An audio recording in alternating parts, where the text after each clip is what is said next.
contar algunos datos chiquititos y después les doy la palabra a ellos. Esto empezó en 2018 en realidad, en que acompañé a mamá a la Feria del Libro de Buenos Aires y me interpeló Diego Orlán, de la editorial Ampersand, que en realidad le había dado el contacto a Martín porque él lo había pedido, diciéndome, bueno, sería interesante, pensamos, publicar unas correspondencias de Ángel Rama porque debe haber cartas interesantes. Y entonces yo ahí le dije, mira, me parece que no voy a encontrar mucho en el archivo. Y efectivamente fue así. Cuando volví a Montevideo y revisé las 22 cajas que ocupan 4 estantes de la biblioteca, me encontré con que no, que efectivamente no había muchas cartas que papá hubiera conservado. Por lo tanto, se me planteaba por delante que si ese proyecto podía salir con él o de otra manera, había que empezar a buscar. Y bueno, sí, eso me llevó muchísimo tiempo. Por eso Martín dice que de vez en cuando yo le decía, esta la sacamos y ponemos otra, porque bueno, me seguían llegando de los contactos que había ido tirando, algunos remolones que siempre tenían alguna cosa escondida en algunas cajas, que iban a revisar en algún momento, llegaban a último momento, como las cartas de Michi Straufel o ese tipo de cosas, o algunas otras. Pero bueno, entre los repositorios, ayudado de alguna manera por los viajes que en algún momento hice acompañando con mamá, que combinaba, pude revisar los archivos de la Biblioteca Nacional de España y me encontré con las cartas de Guillén y de Guillermo de Torres. Es decir, que las últimas cosas fueron llegando y eso hace que Martín diga que... Pero bueno, la verdad sea dicha que se consiguió muchísimo. Yo transcribí 1100 cartas y aquí solamente hay 100 corresponsales, que son más obviamente, pero de repente las cartas que obteníamos de algunos corresponsales no eran tan interesantes, y en el panorama de hacer como una cosa cronológica, que fue por lo que optamos, porque daba pues la historia de él, la historia de la cultura latinoamericana, la historia de América Latina, es decir que esa fue un poco la opción. Muchos corresponsales quedaron fuera y de muchos quedaron pocas, obviamente. Pero bueno, eso da que esas 1100 cartas transcriptas en realidad no son más que el doble de lo que le dice en algún momento a Idea Vilariño en una carta de... está aquí transcripto, que a mediados del 76 le dice, contigo voy a celebrar haber llegado al 500.000 de cartas del editorial en lo que va del año. Por lo cual, contra todos mis conocidos hábitos epistolares, no he sido un buen corresponsal privado en este tiempo. Escribo entre 3 y 5 cartas diarias sobre diversos aspectos del trabajo editorial, lo cual agota mis posibilidades epistolares. Sí, a nadie te puede quedar ganas de seguir escribiendo cartas después de eso. La época de la máquina, ¿no? Así que bueno, lo que no puedo transcribirles a ustedes todo esto, lo que yo después junté aquí y que de alguna manera al azar después puedo leerles, es de alguna manera algunos pedacitos de cartas que dan un poco el tono de las cartas más personales, de las cartas más que hacen más su biografía. Porque bueno, hay también cartas que son de trabajo, pero en todas ellas casi siempre uno encuentra la relación personal que él establece con su corresponsal. Es para ustedes. ¿Quién va? ¿Vos o yo? Vos, me parece.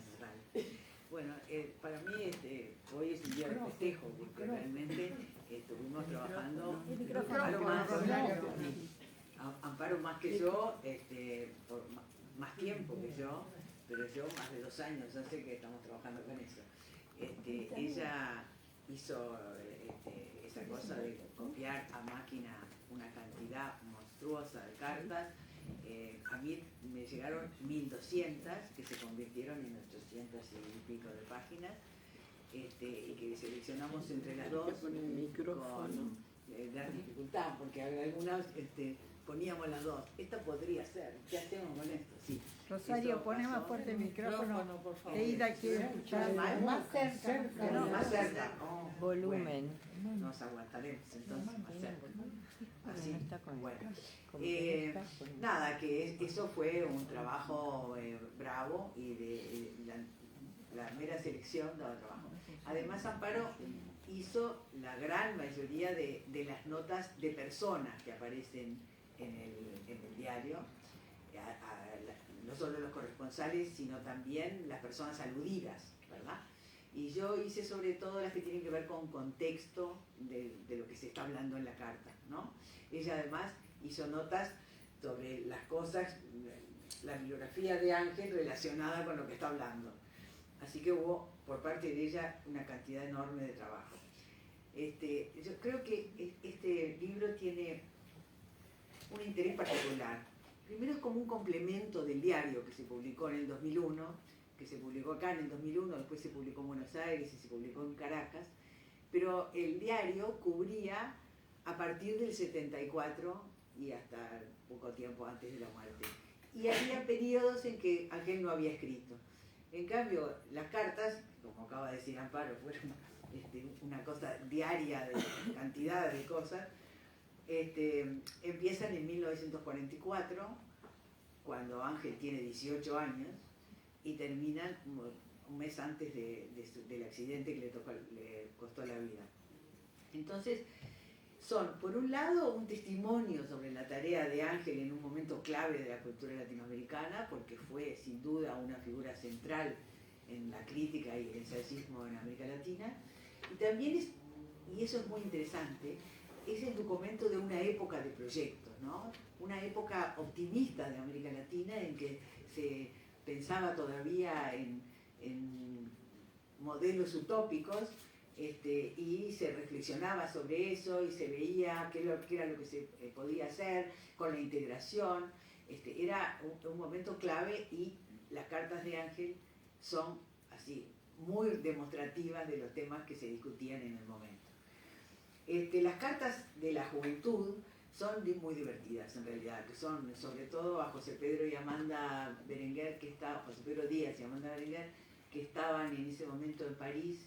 José Pedro tenía una beca y estaban, bueno, conociendo Europa y no sé qué, y Ángel le cuenta las cosas que está haciendo en ese momento aquí y que están haciendo los amigos, y es así un cuadro de los inicios de la generación del 45, de esa cosa arrojada que tenían, crítica, tienen mucho humor y son realmente divertidas de leer.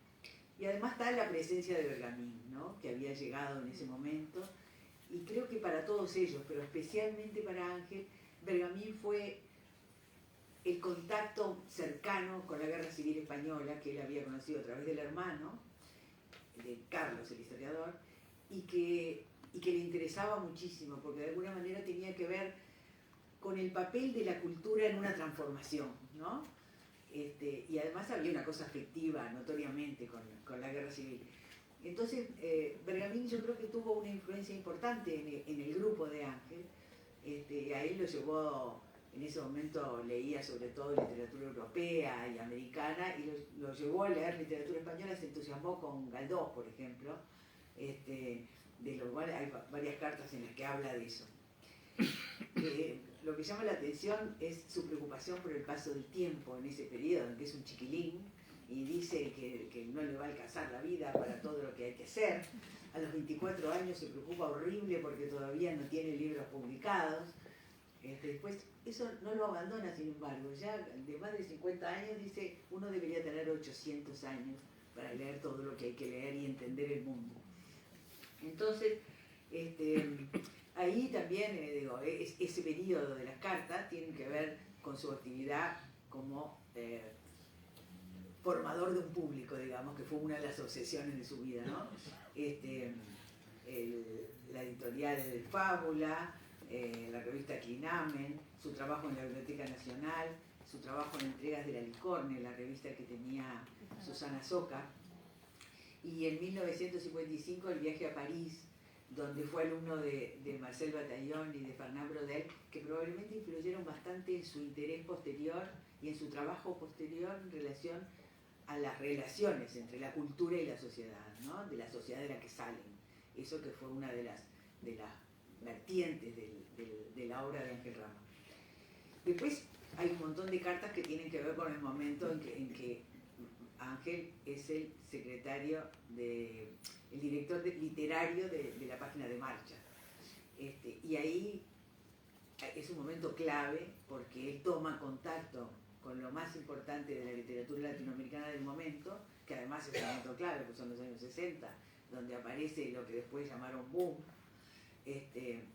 palabra que a Ángel le molestaba muchísimo. Y ahí invita a un montón de escritores y se relaciona con ellos.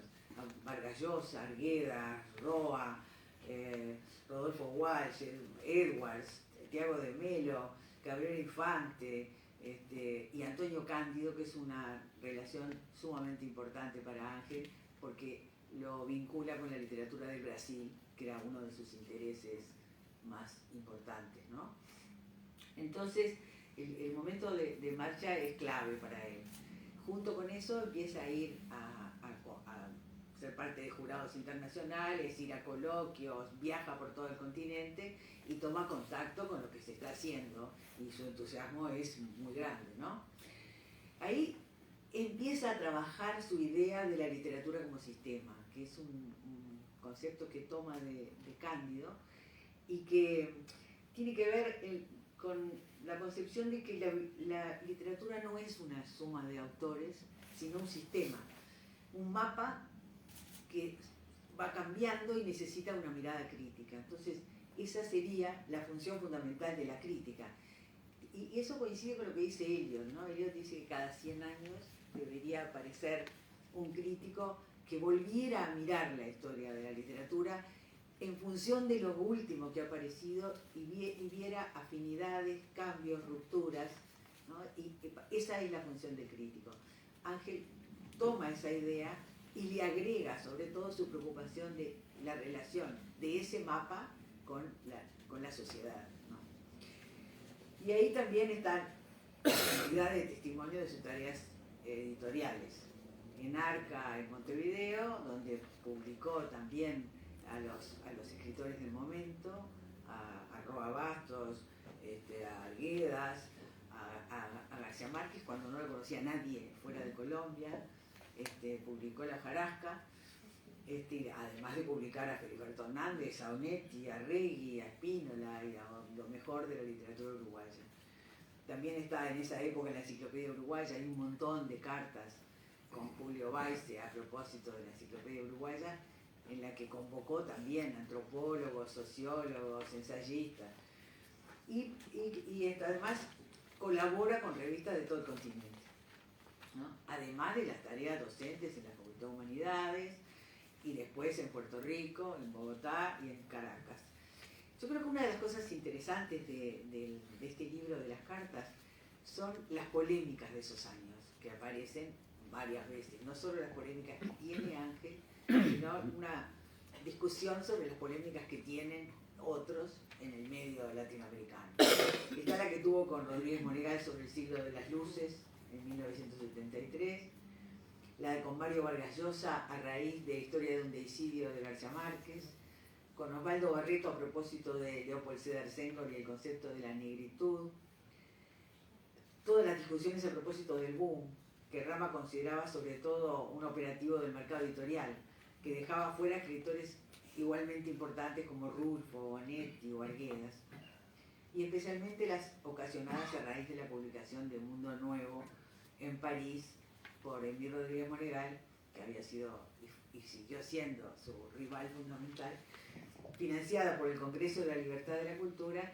y se rumoreaba de la participación de la CIA en el proyecto. En eso el libro de María Eugenia Mudrovsky, que es muy útil porque está probado que algo de eso había. Y después está toda la polémica del caso Padilla, que fue en el 71, si no recuerdan, Padilla estuvo preso a propósito de un libro que fue considerado contrarrevolucionario, y después hizo una suerte de autocrítica pública que parecía una cosa, por lo menos, muy vidriosa. hubo 61 escritores internacionales que escribieron una carta rechazando lo que había pasado y algunos escritores uruguayos apoyando lo que había pasado. Ángel no firmó ninguna de las dos, pero escribió en marcha unas notas muy duras sobre la nueva política cultural cubana, y para él fue un caso realmente muy importante, y dejó de colaborar con Casa de las Américas. Recién volvió en el año 82 y escribió una nota a propósito de que habían cambiado las autoridades de la casa y pensó que iba a haber una apertura, ¿no? Pero aquí, y esto me parece que es particularmente interesante, se publica una carta que consiguió Amparo de Aide Santamaría del 27 de mayo del 71, que había permanecido en su archivo, aunque finalmente nunca envió, donde renunciaba al Comité de Colaboración de Casa de las Américas. Y el texto muestra con claridad su posición y a la vez su esperanza de que una política que consideraba nefasta pudiera superarse. La decisión de renunciar le debe haber resultado difícil, dado su largo vínculo con la revista. Él había sido parte del comité de colaboradores, y la relación de afecto con las personas del equipo cubano, como muestra una cantidad de cartas que hay a Fernando Retamar, a de Santa María y a Marcia de Seca. Lo cierto es que Ángel estuvo vinculado desde el principio con Casa de las Américas, y para él, y como para muchos otros, era un ejemplo de modo de libertad en la cultura, ¿no? Además de los cambios sociales necesarios. Bueno, después las cartas cubren todo el periodo del exilio, ¿no? Ángel está en Venezuela cuando el golpe de Estado, eso en el 73, ¿no? Y en el 76 el gobierno uruguayo le niega la renovación del pasaporte, con lo cual queda indocumentado como uruguayo. Se queda entonces en Venezuela y ahí hace uno de sus proyectos fundamentales, que es la Biblioteca Ayacucho, de la que ustedes seguramente sabrán la historia, ¿no? Que es un intento de hacer 500 volúmenes con el pensamiento y los ensayos sobre la historia, la literatura, la cultura, las tradiciones populares de América Latina. Para eso convoca a un montón de especialistas en distintas disciplinas y arma un proyecto que es realmente muy importante. La selección es también un acto creativo para Rama, ¿no? El pasado le parece que no es una realidad inmutable, sino una invención en función de un momento y de un proyecto cultural. O sea, se puede leer de distintas maneras el pasado. Y no es una recopilación de lo que se pensó y lo que pasó, sino de una recopilación de lo que se pensó y pasó en función del momento que estamos viviendo, en función del presente, digamos. O sea, la riqueza del pasado. Investigar la riqueza del pasado, de alguna manera hay algo de eso. Y ahí, claro, está la literatura indígena, Guamán Pola de Ayala, el Inca Garcilaso, José María Sucre, Bolívar y Artigas, están los ensayos de Rodó, Sarmiento, bueno, y escritores como Darío, Juana Inés de la Cruz, y sobre todo lo que es una novedad es los brasileños como Machado de Assis, Lima Barreto, Oswald de Andrade. En el exilio además continúa con la docencia, el periodismo cultural, colabora con montones de revistas, y en las cartas eso se ve, hay discusiones sobre distintas cosas, y trabaja en los textos claves, ¿no? Los del modernismo, transculturación narrativa y la ciudad letrada. Es un periodo de consolidación de la visión teórica de Rama. En ese momento, además de leer a los maestros latinoamericanos, a Enrique Sureña, a Sanín Calo, a Cano, a Picón Salas, a Blanco Fombón, a Raimundo Lida, sigue leyendo, cosa que ya había iniciado antes, la obra teórica de Adorno, de Lucas, de Levi-Strauss, y hasta aprende alemán para leer a Walter Benjamin. En esos años trabaja el concepto de transculturación, tomado del antropólogo cubano Fernando Ortiz, y leyendo a García Márquez, a Guimarães Rosa y especialmente a Arguedas, estudia los procesos de síntesis entre lo que viene de la modernidad y las antiguas tradiciones locales, ¿no? En el 1979 está en Estados Unidos como profesor visitante de la Universidad de Maryland y en 1980 en Princeton. En el 81 es profesor titular de la literatura latinoamericana en Maryland y sigue participando en coloquios internacionales en América Latina. Es impresionante lo que viaja y todo lo que se comunica con la gente en los proyectos de coloquios, jornadas, proyectos de hacer historias de la literatura latinoamericana o diccionarios. Pero es curioso y interesante cómo nunca deja de lado su relación con Uruguay, ¿no? No solo con los muy amigos, ¿no? Con el grupo de José Pedro y Amanda, con Manico Flores Mora, con Maggi, con la mujer, con Idea Vilariño. Las cartas a las mujeres, es interesante eso, son las más íntimas, en las que él no parece dudar de decir realmente lo que siente, cosa que con otros interlocutores de alguna manera disimula cuando está bien, pero con las mujeres cuenta un montón de cosas y eso también son muy interesantes, porque son años difíciles también para él, ¿no? Se enferma, le operan en Houston del corazón. Marta Traba tiene un cáncer, se preocupa muchísimo por los hijos, por Amparo y Claudio, y bueno, son años realmente difíciles, que terminan con la negación de la visa en Estados Unidos, ¿no? Que es un golpe muy fuerte para él.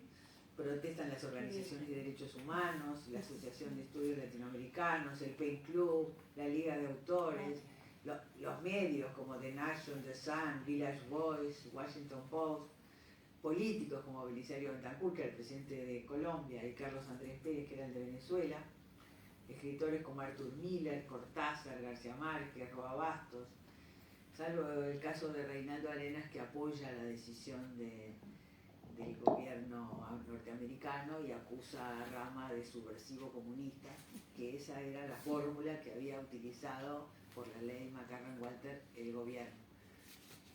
Cosa que a Ángel le debe haber dolido porque había publicado tempranamente a Reinaldo Arenas, había escrito muchas veces sobre él, había escrito una nota dura cuando Reinaldo Arenas sale de Cuba por el Mariel y le da la bienvenida para llegar a Estados Unidos, y hasta lo había padrinado para una beca Guggenheim, y sin embargo Arenas le devuelve, lo recompensa de esa manera, ¿no? Que para él debe haber sido un caso muy duro.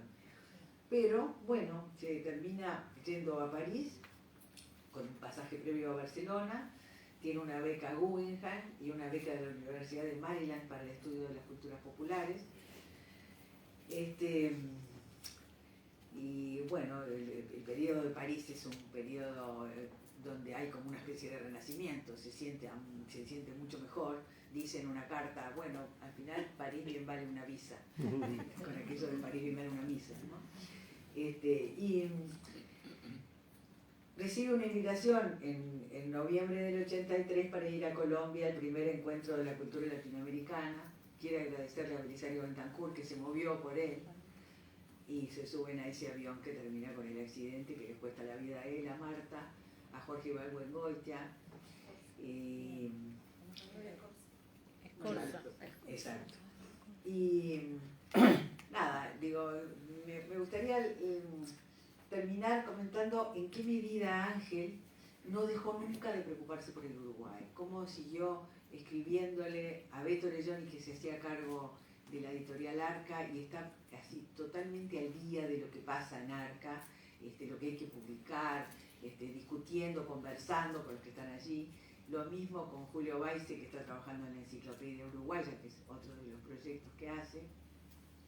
Y sobre todo se preocupa por la represión, lo que le pasó está preso Jorge Musto, está preso Carlos Núñez, se mueve para que haya protestas frente al gobierno uruguayo para eso. Y Y escribe también sobre lo que está pasando en la Argentina, ¿no? Con Haroldo Conti, con Rodolfo Walsh, con los hijos de Hellman. Se interesa para que se muevan los intelectuales y los políticos exigiendo la liberación de esta gente, y se preocupa realmente por lo que está pasando. Lo vive muy cercanamente. Yo quería leerles, para terminar, dos cartas que tienen que ver con la relación que siguió teniendo siempre con Uruguay, que me parece que son bien representativas de cómo era Ángel, ¿no? A ver si la encuentro.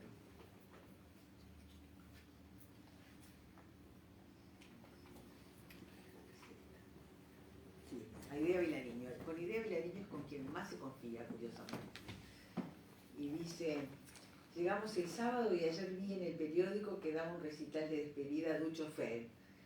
De modo que fuimos al teatro y fue un encuentro emocionante con esa asombrosa ductilidad de Ducho y tus poemas tan transidos. Venía además de pasar una semana en México para participar del homenaje a Onetti que le hizo Ruffinelli en Jalapa, donde más que al viejo, a quien encontré físicamente mal, aunque lleno de extraño fervor, fue el encuentro con Manolo Claps y Silvia Campodónico lo que más me emocionó. Algo así, como ves, como una inmersión en el recuerdo, en el tiempo pasado uruguayo, en la vida vivida que hubiera dado por definitivamente perdida y que repentinamente emergió con una carga casi intolerable, más que alegría, diría que un dolor, el de reconocer que pertenezco a todo eso que de algún modo oscuro he estado tratando de borrar de mí para poder sobrevivir.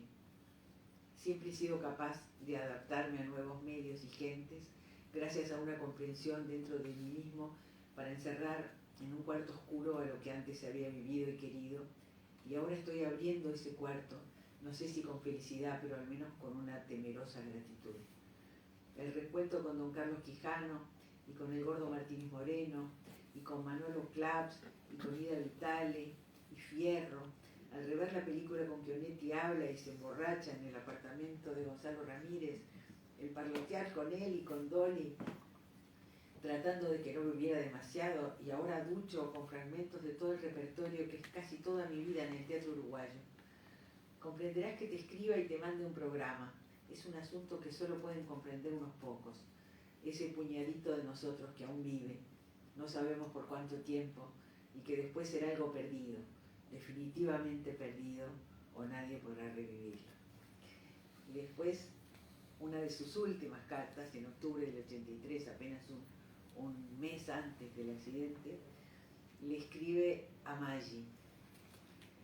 Dice: sí, lo bueno de la vida en fecha temprana eran los encuentros.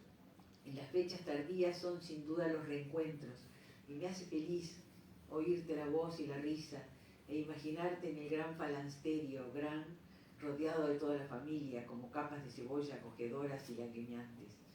Sentimental y coqueto, como en el gran estilo tanguero, cosa que por suerte para ti siempre te ha costado menos que a mí, que para alcanzarlo libremente y sin cohibiciones he debido esperar la edad adulta, ya uno a su modo, como decía el otro Tano. No hay duda que nos veremos pronto, ya aquí, o por qué no esperarlo allí mismo, en el Montevideo recuperado, cuyo asfalto sueño con pisar entre jubiloso y aterrado. Siempre que llovió paró, decía mi buena madre con su sabiduría campesina, y nada más lindo que la luz del cielo cuando escampa y todo parece nuevo, recién nacido. Si no nosotros mismos, estoy seguro de que nuestros hijos reharán ese mundo, con el mismo puntillo arrogante que pusimos nosotros en los gloriosos 50 y 60 que recorrimos en Conquistadores. Los otros no prevalecerán, son un desgraciado accidente de la historia, no más.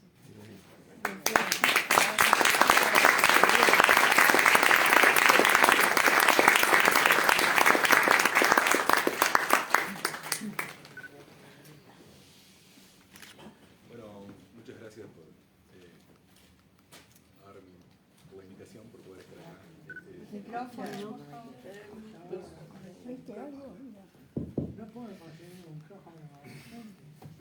Yo había recibido hace unos días la versión digital del libro, pero el libro lo estoy viendo recién ahora y todavía estoy como impresionado además por la contundencia y aparte porque es, bueno, mucho más lindo, ¿no? Y algunas de las cosas que de repente vi en la pantalla ahora están potenciadas, es para alguien que quiere estudiar, investigar, es un tesoro y además es un objeto muy, muy bello y muy práctico. Algunas de las cosas que ustedes contaron son historias, ¿no? O sea, de alguna manera se puede ver como, no una novela, ¿no? Pero hay pequeños relatos adentro de estas cartas que pueden ser sueltas o desordenadas, ¿no? Algunas de ustedes las contaron, pero hay otras pequeñas historias, algunas más divertidas, otras más complicadas. Por ejemplo, ahora estaba buscando, ahí por la fecha, una carta con Cortázar, donde polemizan no, él le pide que escriba sobre el boom, porque ya había habido un montón de diferencias sobre qué pensaba cada cual. Él venía criticando en otras cartas la posición de Cortázar, y sobre todo, yo me acordaba en los diarios de Rama, todo lo que se dice, lo que él piensa íntimamente sobre Cortázar, que acá algo aparece en alguna carta. Pero después se ve lo que él escribe de Cortázar, ¿no? Porque nosotros las cartas de Cortázar a él sí las teníamos, ¿no? Entonces ahora, se las di yo. ahora como que se completa un diálogo. Entonces pasan ese tipo de cosas y nos armamos otra historia nueva, completamos una historia. Pero lo quiere, ¿eh? Claro que sí. Ahí Es como un hermano menor que... Leo un pedacito que yo había separado.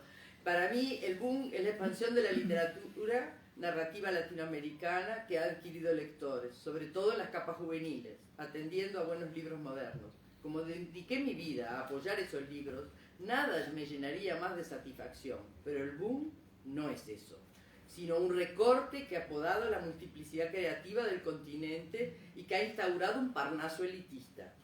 Dáteme tiempo para desenredar toda la madeja, tal como yo lo veo.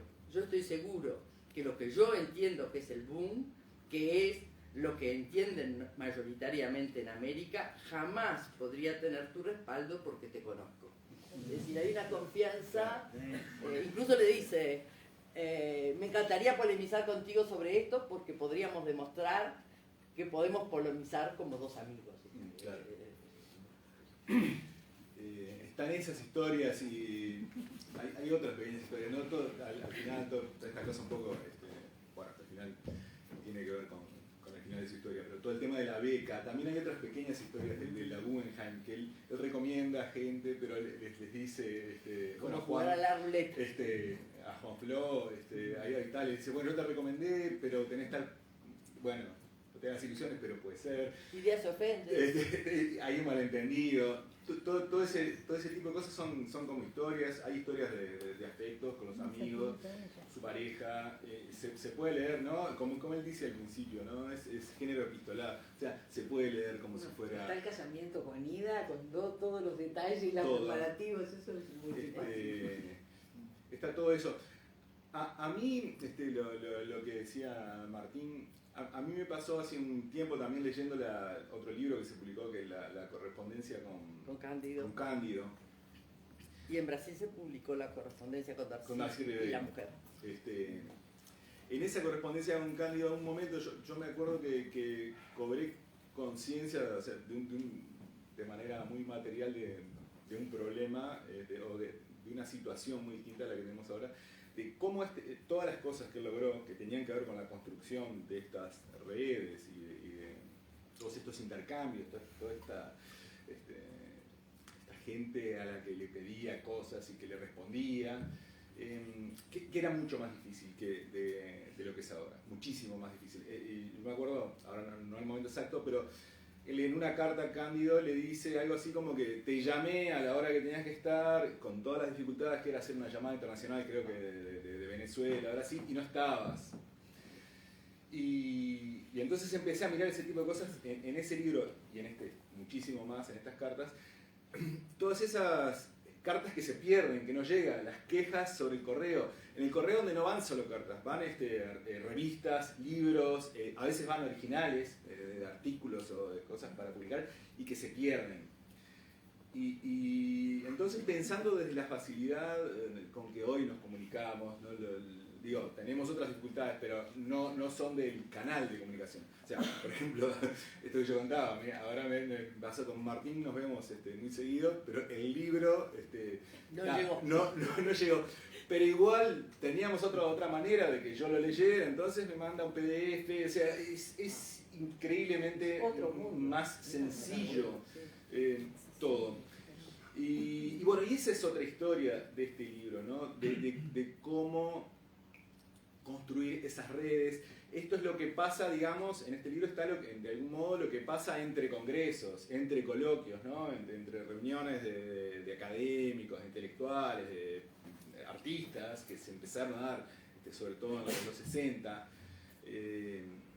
Hay un libro, el de Claudia Hillman, que Sarlo lo refiere. Bueno, paréntesis. Muy lindo el prólogo de cada. Los prólogos son también un plus de este libro, ¿no? Los prólogos, el de Sarlo y el de Rosario. Además es muy cercano, cómo lo conoce, está muy bien contado. Sí. Ese encanto particular que tenía Ángel. Sí. Hay una cosa que ella acá no cuenta, ya me empiezo. Cuando hace unos años hubo un encuentro. En Campinas. No. Ella cuenta cómo se va con una mochila. Lo contó acá en Montevideo, cuando vino, cuando el MEC organizó unas jornadas. Cómo se bajó. Pero digo, pero también hay más riqueza en las cartas que lo que hay ahora en los mails. Si nos ponemos a pensar... incluso eso que dice la Tata de cómo tiene un vínculo mayor con las mujeres que con los hombres en el más directo. En abril del 83, es decir, en el año de su fallecimiento, le escribe a Rosario Ferré y comentan una película, es decir, y la comentan largamente.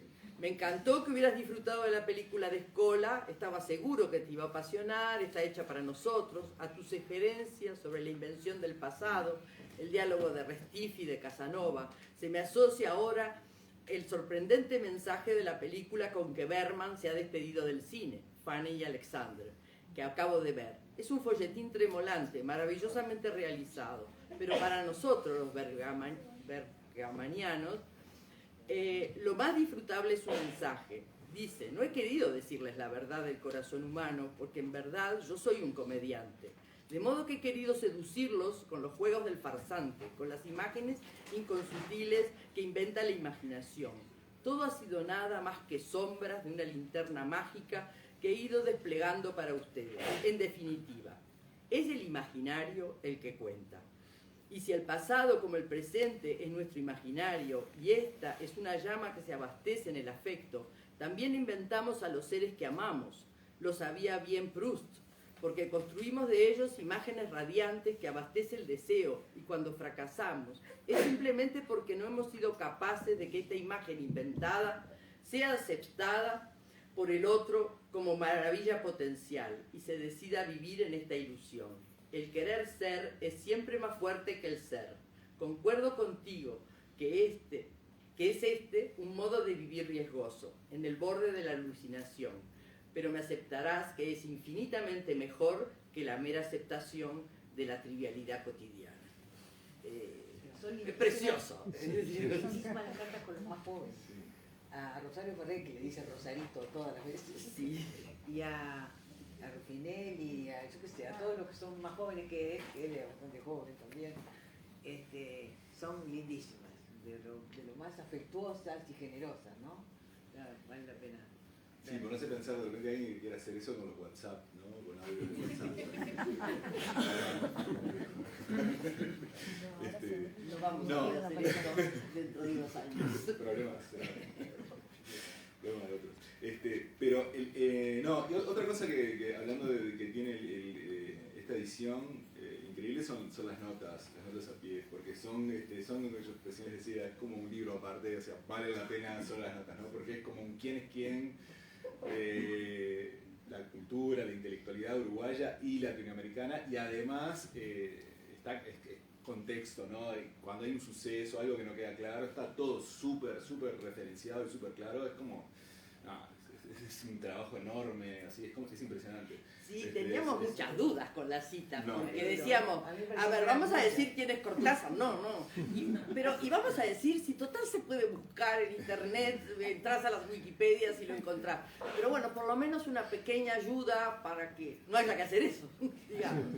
Entonces, mínimas... No, pero no son notas de Wikipedia aparte, son otro tipo Bueno, de... eso gracias a ella. Eso gracias a ella.